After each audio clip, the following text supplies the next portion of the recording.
생일 예배 때를 쉬어야지. 자, 우리 예배를 시작하도록 하겠습니다. 기도할게요. 사랑하신 하나님 아버지 감사합니다. 오늘도 우리들 불러주시고 주님 이 자리 가운데에 함께할 수 있게 해주시면 감사드립니다. 이 시간도 우리가 주님을 바라보며 또 주님을 예배하며 나아가기를 원합니다. 하나님 오늘도 지켜보아 주시고 우리들을 인도하여 주시옵소서.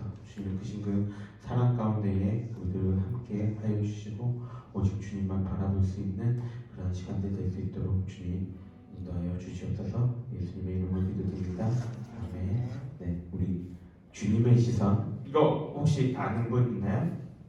알아요. 네, 우리 찬양 한번 같이 고백하며 나아가도록 하겠습니다.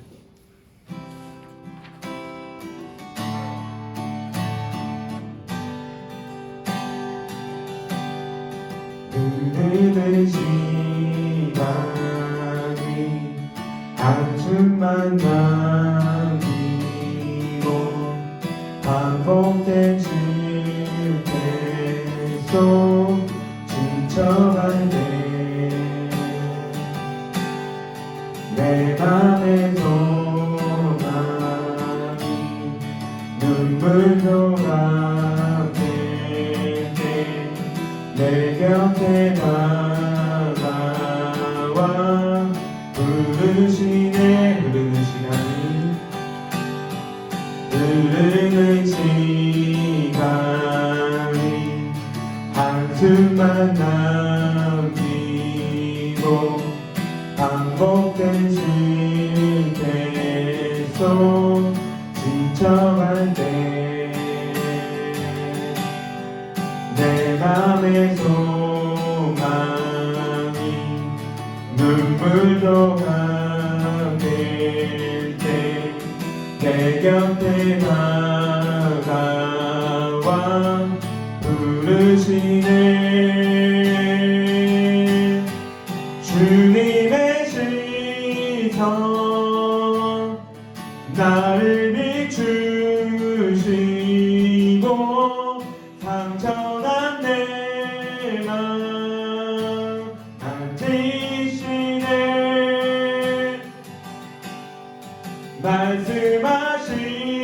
말씀하시고 회복해 하시네. 주의 사랑이 다시 살게 하시네. 주님의 시선 나를 비추시고 상처난 내 맘 만지시네.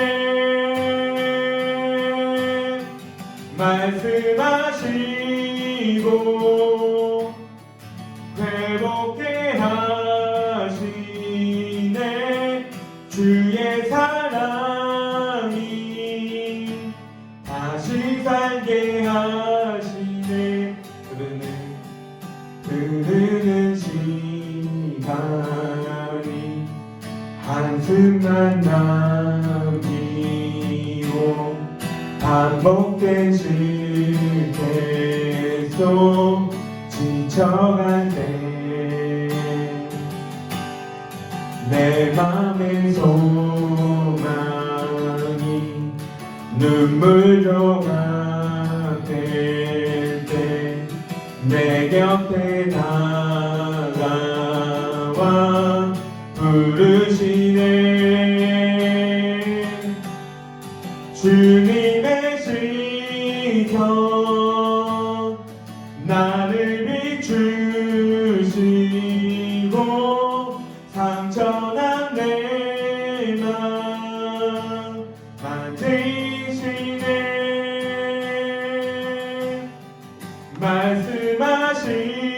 말씀하시고 회복해 하시네.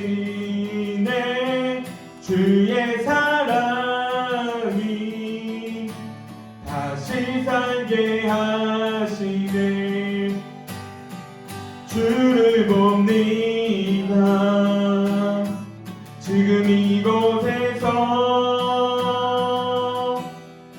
주를 봅니다. 지금 이곳에서 주를 봅니다. 지금 이곳에서 주를 봅니다. 지금 이곳에서 주님의 시선 나를 비추시고 상처난 내 맘 만지시네.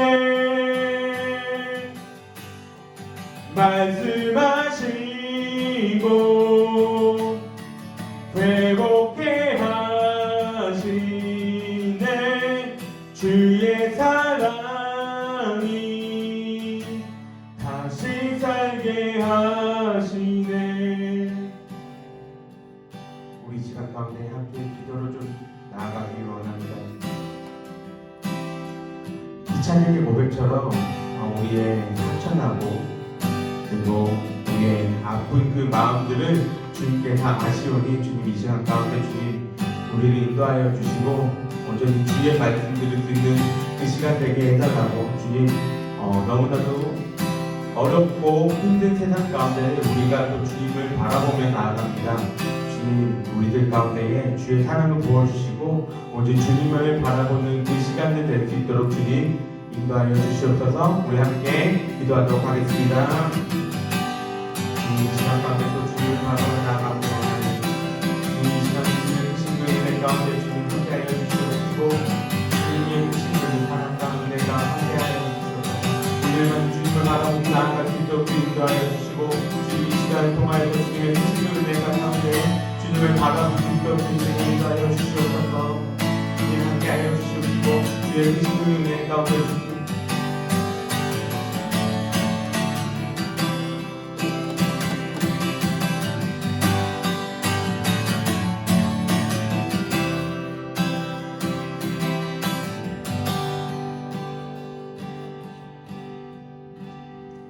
주님 이 시간 가운데 또 주님께 우리가 나아갑니다. 힘들고 어렵고 상처났던 마음들을 다시 주님께로 들고 나아갑니다. 주님 우리들 위로하여 주시고 이 시간 가운데에 주님의 그 사랑 가운데 거할 수 있게 하여 주시옵소서. 주님 이 시간 또 주의 말씀을 듣습니다. 반복되는 시간들 가운데서 지치지 않게 하시고 주님께서 이 말씀을 통하여서 나에게 어떠한 말씀을 부어주시는지 또 내가 이 말씀을 듣고 어떻게 살아가기를 원하시는지 고민해 볼 수 있는 그런 시간들 되게 하여 주시옵소서. 예수님의 이름으로 기도드립니다. 아멘. 네, 우리 말씀 보겠습니다. 말씀은 전도서 1장 1절과 2절입니다. 구약성경 전도서 1장 1절과 2절 우리 2절 말씀 보겠습니다.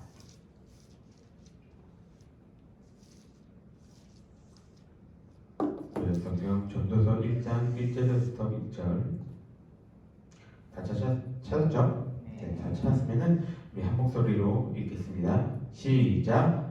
다윗의 아들 예루살렘 왕 전도사의 말씀이라. 전도자가 이르되 헛되고 헛되며 헛되고 헛되니 모든 것이 헛되도다. 아멘.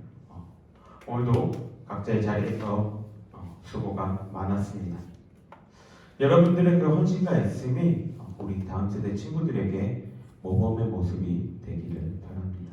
이처럼 나이 많은 사람이 모범의 모습을 보이면서 잘 이끌어주면 뒤에 오는 친구들이 그것을 바라보면서 잘 따라와 주면 좋은데 요새 사회는 그런 분위기가 아닌 것 같아요. 그죠? 네. 물론 앞서가는 어른들조차도 올바른 모습을 잘 보고 있지 못하고 모범이 되지 못한 모습들을 보이긴 하지만 또 한편으로는 뒤에 따라오는 친구들도 앞선 어른들을 향해서 뭐라고 얘기하죠?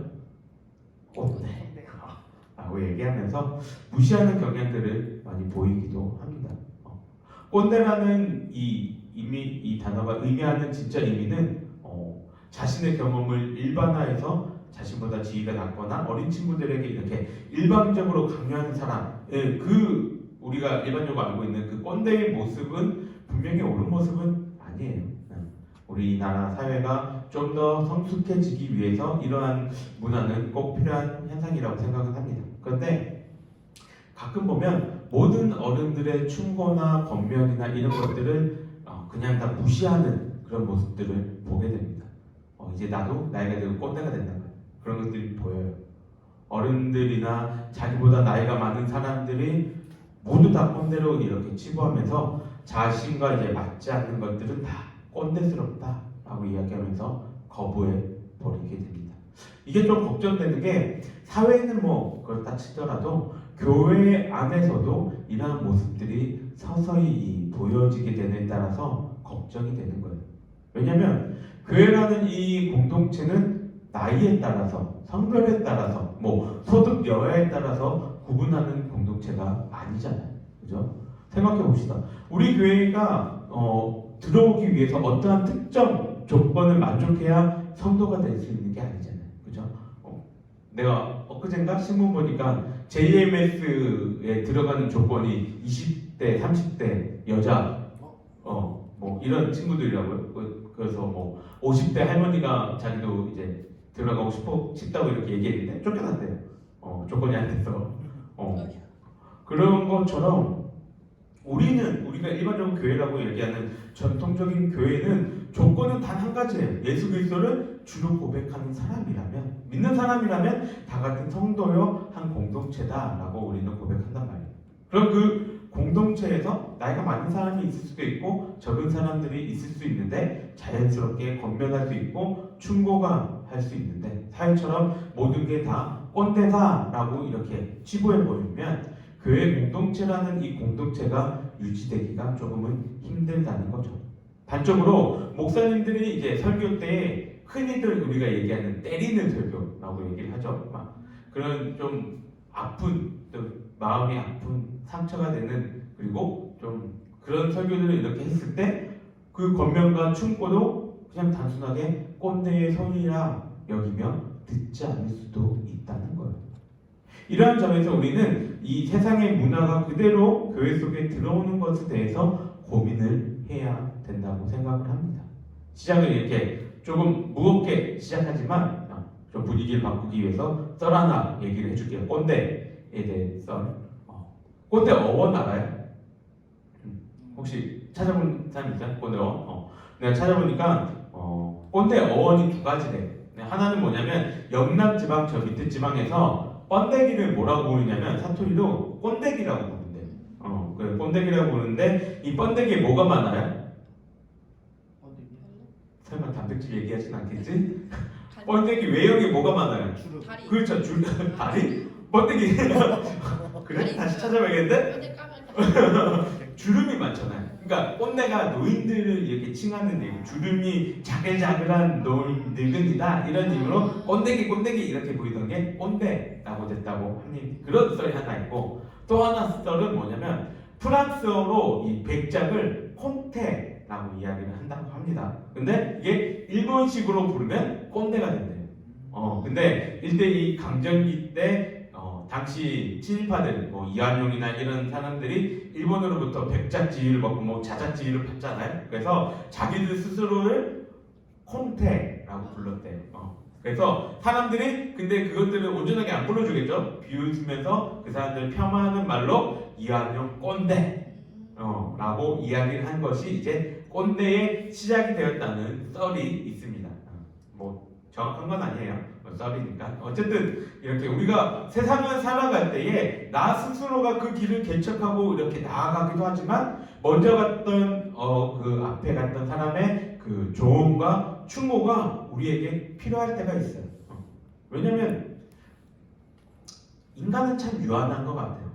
내가 생각할 수 있는 한계는 진짜 딱 정해지는 것 같아요. 더 이상의 뭐 특별한 게 나오지 않는 그 상황에서 누가 그냥 지나가다가 툭 던져지는 그 한마디가 나의 생각을 전환시키고 나의 관점을 바꿀 때가 있다는 말이죠. 그게 뭐 나이가 많든 나이가 적든 간에 근데 이번 주부터 우리가 전도서를 살펴보자고 이야기를 했는데 이 전도서가 우리에게 그러한 충고와 지혜를 알려주는 성경인 것이죠. 오늘은 전도서의 개론과 전체 주제를 담고 있는 1절, 2절에 대해서만 이야기를 나누려고 합니다. 전도서의 개론 한번 이야기를 해볼게요. 전도서의 저자를 누구라고 얘기합니까? 1절의 말씀에 따라서 솔로몬이라고 이름을 하잖아요. 전도자라고 얘기를 하죠. 근데 여기서 전도라고 할 때는 한자로는 도를 전하다라는 뜻이긴 한데 사실상 언어의 의미는 모으는 자, 회중을 소집하는 자, 그리고 또 한 가지 의미가 있다면 설교자라는 의미도 가지고 있어요. 회중을 모아서 말씀을 전하는 사람이라는 뜻을 가지고 있죠. 이 저자에 대해서는 아까 얘기한 것처럼 성경은 참 많은 저자들에 대한 이 논쟁이 있단 말이죠. 근데 보통 크게 세 가지로 구분합니다. 이건 전도서뿐만이 아니라 다른 성경들도 비슷할 건데 세 가지로 구분하는데 우리 개혁주의 전통 안에서 받아들이고 일반적으로 이야기하는 것은 아까 얘기한 것처럼 솔로몬이 저자다라고 이야기하는 그 의견이 한 가지가 있고 또 두 번째 의견은 솔로몬이 적은 게 아니라 솔로몬의 이름을 빌려가지고 어떤 한 사람이 적었을 것이다 라는 것이 한 의견이 있고 또 그 세 번째 의견은 이 두 가지 의견의 절충안 솔로몬이 이 부분 적고 나머지는 다른 사람이 적었을 것이다 라는 의견 이 세 가지 정도로 이야기를 합니다. 우리는 대부분이 솔로몬이 적었다라고 이야기하고 조금 뭐 봐준다면 솔로몬과 다른 저자가 이렇게 합했을 것이다 까지 뭐 우리 개혁주의 전통이다라고 개혁주의 안에서 받아들일 수 있다라고 이야기를 합니다. 이렇게 이야기를 하는데 왜 솔로몬이 전도서를 기억했냐라고 했을 때 이유는 단순해요. 1장 1절에서 뭐라고 얘기합니까? 자기 자신을 저자가 다윗의 아들 예루살렘의 왕 전도사의 말씀이라 라고 소개를 하고 있기 때문이에요.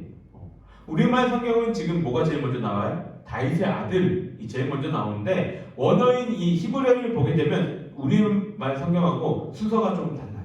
그러면은 뭐가 먼저 나오냐면 전도자가 제일 먼저 나오고 다윗의 아들이 그 다음에 나오고 왕이라는 순서로 이렇게 이야기가 전개됩니다. 히브리인들은 자기가 가장 중요하게 생각하고 귀하게 여기는 것부터 이야기를 합니다. 그런 의미에서 지금 저자가 자신을 향해서 전도자라고 이야기하고 있다는 이 사실은 자기가 어떠한 그 많은 타이틀을 갖고 있음에도 불구하고 나는 이 전도자라는 이 타이틀을 가장 중요하게 여기고 귀하게 생각한다. 이 마음을 보여주고 있는 것입니다. 비록 1절에는 그 이름이 나오고 있지 않지만 우리는 전도자의 신원이 솔로몬이라는 사실은 너무나도 어렵지 않은 일입니다. 왜냐하면 이후에 전해지고 있는 이 전도서의 내용들을 봐서도 솔로몬이 아니고서는 이야기할 수 없는 내용들이 이제 펼쳐지기 때문이죠. 자기 자신을 향해서 세상에서 가장 지혜롭다 얘기하고 내가 돈도 많고 술도 많고 막 해나가고 모든 걸 다 누려봤다 이 이야기들이 주어지기 때문에 솔로몬이 우리는 지었다라고 이야기합니다. 근데 이렇게 솔로몬이 자신이 전도자라고 자신을 부름받고 싶어하면서까지 전하고 싶어하는 내용들 과연 전도서를 솔로몬은 왜 기록했는가 하는 것을 이제 한번 생각해 볼게요. 전해지는 바로는 솔로몬은 두 권의 책과 많은 시들을 남겼습니다. 하나 뭐예요? 솔로몬이 남긴 책 하나. 미안해, 세 권이구나. 세 권의 책과 많은 시들이에요. 하나 뭐예요? 아가서. 또 하나. 시편 잠언. 잠언. 나머지 하나는 뭐예요? 전도서. 전도서, 잠언, 아가서. 이 세 권의 책을 남겼고 시는 이 시편에 많이들 들어가 있죠. 근데 솔로몬이 남긴 이 세 권의 책 가운데서 아가를 뺀 이 두 권의 책은 동일한 대상을 위해서 기록을 했습니다. 그 대상이 누구예요? 자신의 뒤를 이어올 젊은이들을 위해 이전 세대의 삶의 지혜를 가르쳐주기 위해 전도서를 기록했다는 것입니다. 잠언은 솔로몬이 젊은 시절에 기록한 지혜서라고 이야기를 하죠. 그래서 잠언을 보면 거침이 없어요. 직설적으로 얘기합니다. 근데 전도서는 어때요? 이제 살 만큼 살았고 죽은 나이 얼마 남지 않은 인생의 그 마지막 여정을 걷고 있는 솔로몬이 기록을 했기에 부와 명예와 지혜와 권력과 모든 것의 그 정점에 살았던 솔로몬이 자신의 그 긴 인생의 길을 걷고 난 이후에 믿음의 후배들에게 이러한 점들을 니네가 바라보며 살았으면 좋겠다라고 전달해 주는데, 그 전달해 주는 주제가 오늘 우리가 2절에서 읽었던 것처럼 헛되고 헛되니 모든 것들은 다 헛되다 얘기하는 이 이야기입니다. 우리말에서는 그냥 이 헛됨이라는 말이 반복해서 나열되어 있어서 조금 뭐라 해야 될까, 임팩트가 없게 다가와요.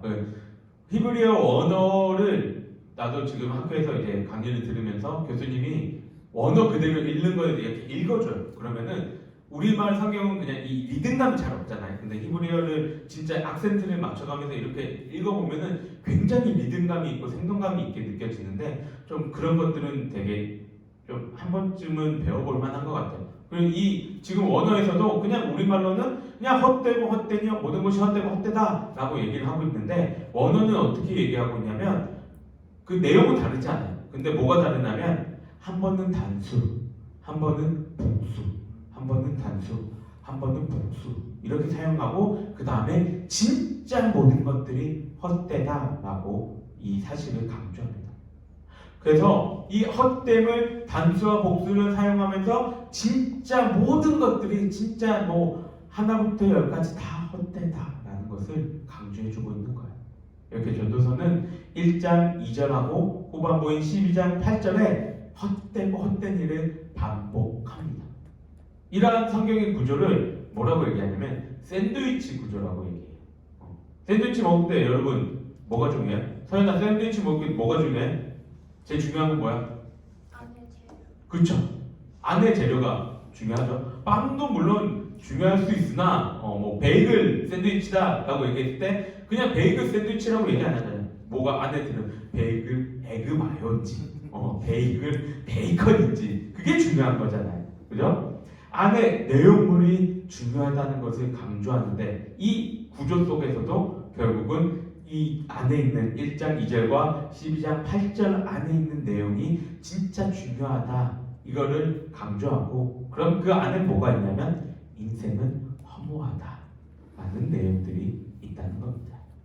그럼 전도서는 허무로 시작해갖고 허무로 끝나나요? 인생은 허무하고 덧없는 것이니 그냥 막 살아라 그래요? 어차피 돈 벌어도 집도 못 사는 거 그냥 한 번뿐인 인생, 아이도 낳지 말고 그냥 나만을 위해서 모든 것을 다 투자해서 즐기라고 이야기하나요? 일반적인 방법으로는 돈 벌 수 없으니까 주식을 하든 영혼까지 끌어 모아가지고 코인을 하든 돈 벌라고 얘기해요?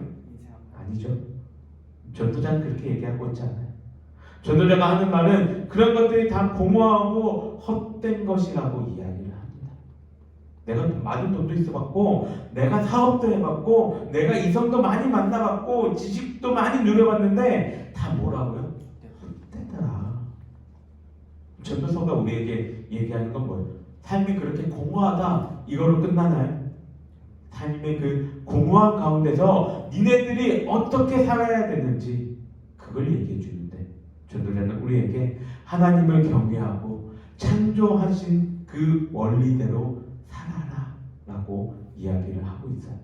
그 허무함을 채워주실 하나님의 사랑과 은혜로 너희들은 하나님을 경외하면서 살아가라 이야기하고 있다는 거예요.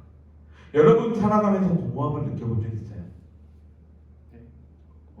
나도 사역 시작하기 전에 회사 다닐 때 그 공허한 마음을 느꼈던 것 같아요. 근데 그 공허함이 내가 그 공허함을 느끼고 내가 이전에 어렸을 때 서운한 대로 사역의 길을 가야겠다라고 인도해 줬던 것 같아요. 회식을 하고 즐겁게 직원들과 놀고 거하게 취한 다음에 집에 혼자 이렇게 들어와서 거실에 불 꺼가지고 힘들어서 이렇게 다리 쭉 뻗고 하고 앉아 있었어요. 근데 그렇게 딱 앉아 있는데 내 마음속에 진짜 만화 영화처럼 큰 구멍이 하나 이렇게 뻥 뚫린 것 같은 공허한 마음이 들었어요. 내가 아까 중고등부 설교 때도 얘기했듯이 나는 뭘 그렇게 깊게 생각하는 스타일이 아니에요. 공허하다 뭐 이런 것도 그런 기분도 깊게 생각하지 않는데 내 인생에서 처음이자 지금까지는 없으니까 마지막으로 진짜 가슴에 구멍이 뚫린 것처럼 그런 공허한 마음이 들었어요. 근데 30분 전만 해도 너무나도 재밌게 직원들하고 이렇게 웃고 떠들고 놀았는데 딱 거기 있는 그 순간에는 너무 공허하고 허무한 거예요. 그러면서 내가 생각했어요. 내 이 공허한 마음이 있는데 그럼 나는 언제 가장 행복했고 즐거웠지? 그거를 생각해봤어요. 딱 두 번이 생각나는데 하나는 중고등학교 때 교회에서 혼자 기타 치면서 이렇게 찬양했을 때, 그리고 또 한 번은 내가 제주도에 DTS 훈련 갔을 때 시간 날 때마다 기타 들고 와가지고 혼자 그 찬양들 처음부터 끝까지 이렇게 싹 찬양했을 때, 그때가 내가 가장 행복하고 기뻤구나 라는 것을 깨닫게 됐어요. 그러면서 든 생각이 주님이 이제 날 부르시는구나, 이제 내가 돌아가야 되겠다, 그 생각을 했어요. 솔로몬은 세상 속의 모든 것을 가지면 행복하고 즐거울 것 같지만 그게 아니라 인간의 그 본질, 하나님과의 관계가 회복되지 않고 제대로 그 관계가 이어지지 않으면 허무함으로 끝날 수밖에 없다는 그 사실을 우리에게 전해줍니다. 그리고 마지막에 뭐라고 얘기하냐면 젊은이들아, 시간을 아끼고 세월을 아껴서 하나님을 사랑하고 경외하며 살아가야 돼, 전해주고 있는 거예요. 사랑하는 우리 청년부 여러분, 인생의 많은 것들을 누려왔던 전도자는 우리에게 하나님을 떠나서 다른 모든 것들은 허무하고 헛된 것이라는 이 사실을 이야기를 합니다. 그리고 우리에게 하나님을 경외하며 그분만 따라가라고 교훈해주고 있어요. 세상의 문화가 아무리 사람들의 인식을 변하게 한다 할지라도 진리이신 그 하나님의 말씀에 온전히 반응하며 살아갈 수 있는 우리들이 되기를 원합니다. 그래서 세상이 돈이 좋고 명예가 좋고 출세가 좋다 이야기를 하는데 그거를 추구하지 말라는 얘기는 아니에요. 하지만 무엇이 먼저인지, 무엇이 우선인지 고민해 볼 수 있는 우리 청년들이 될 수 있기를 주님의 이름으로 간절히 소망합니다. 기도하겠습니다. 하나님, 오늘 전도서의 말씀을 나눕니다. 전도자가 모든 것들을 다 누린 이후에 허무하고 허무하다 고백했던 그 고백들을 교훈 삼아 내가 살아가면서 세상 사람들이 귀하다 여기고 중요하다 여기는 그것에 나의 관심을 빼앗기지 않기를 원합니다. 우리의 마음에서는 오직 하나님을 경외하고 하나님을 사랑하는 그 모습이 우선될 수 있도록 우리의 삶의 우선순위를 주님 다시금 깨닫게 하여 주시옵소서. 그래서 우리의 삶이 전도자의 지혜처럼 우리가 살아가는 그 삶의 모습 속에서도 그 지혜를 가지고 모든 일들 속에서 주님을 드러내며 주의 사랑을 드러내며 살아갈 수 있는 우리 모두가 되게 하여 주시옵소서. 여호와는 내게 복을 주시고 너를 지키시기를 원하며 여호와는 그의 얼굴을 내게 비추사 은혜 베푸시기를 원하며 여호와는 그 얼굴을 내게로 향하여 드사 평강 주시기를 원하노라. 아멘. 수고하셨습니다. 다음 주